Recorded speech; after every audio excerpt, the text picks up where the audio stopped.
Welcome to the presentation about the potassium ion. So before I start, there's one thing that I have to get out of the way first, and that is, well, hi future Jasper, it's me. You know me. Hi. Look at how embarrassed he is. Hates the sound of my voice. You only have yourself to blame for this. I mean, seriously.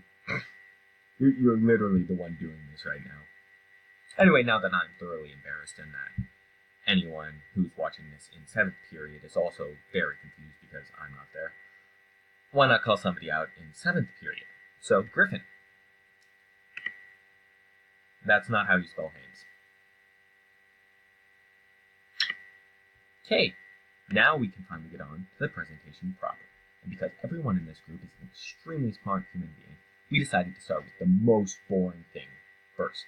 So because of that, I am going to adopt the proper tone.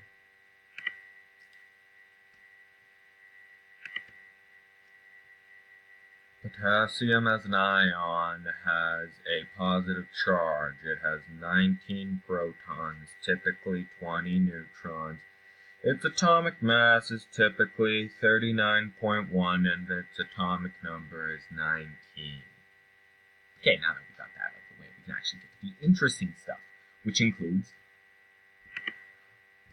random numbers.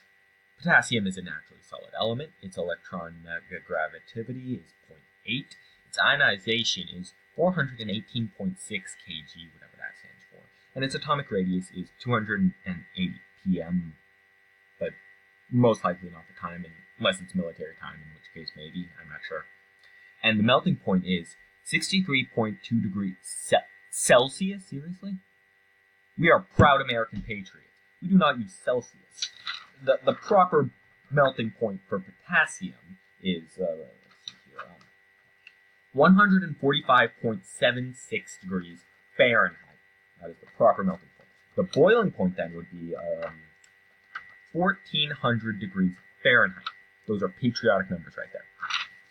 Moving on, we've got the ionic radius, that is 0.133, and it has 5 isotopes. Now, on to what potassium does in your body. It is the third most common element, and it is primarily used as an electrolyte. Now, electrolytes are very important for maintaining the amount of water in your body, so your organs don't literally drown themselves. It helps in allowing nutrients to go into cells, and the excretion of waste from the cells. It maintains your pH level so your enzymes can all stay nice in nature. Just in general, it is an extremely important element, and since it's the third most common, it's really important. So you would expect that a lack of it would be detrimental. I mean, it keeps the muscles, heart, and brain doing the right things. Causes nervous impulses. It's like the wires of your body. So let's see what happens when you don't have enough of it. Increased blood pressure, okay? You know, that's something. Decreased calcium in bones, so, okay, another thing. Increased risk of kidney stones. Causes constipation, tiredness, weakness, and muscle weakness. It's the third most abundant element in your body. It's causing constipation? You could get constipation on a long car ride. And kidney stones, what are even kidney stones? Oh. Never a day will go by that I do not eat a banana. Anyway, on to a happier note. Irregular heartbeats and muscle weaknesses are caused when you have too much potassium, which, yes, is a much happier note. Now then, on to where you can find potassium. You can find it in banana, beans, or just use your eyes and look at the screen. Now then, for the most interesting part about potassium is, well, to properly explain that, first you have to go back to how elements become ions, and they do this by trading electrons. This is when one element gives electrons and the other takes, so that they're both at a stable amount of electrons. And because of this, their polarities, one is negative and one is positive, because one has too many electrons and the other has too little. So if you know how the magnets work, they attract.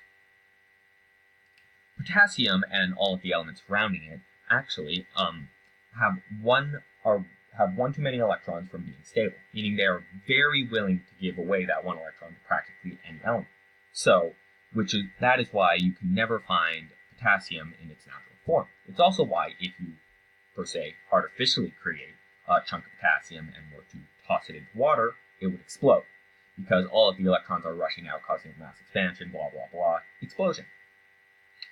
So, which makes potassium kind of like that clingy friend we all have, the one who always has to have somebody with them, even if it's just a walk down steps. And if you leave them alone for 5 minutes, they end up exploding. That last one was figurative for most people. And that will about do it. Okay. Bye.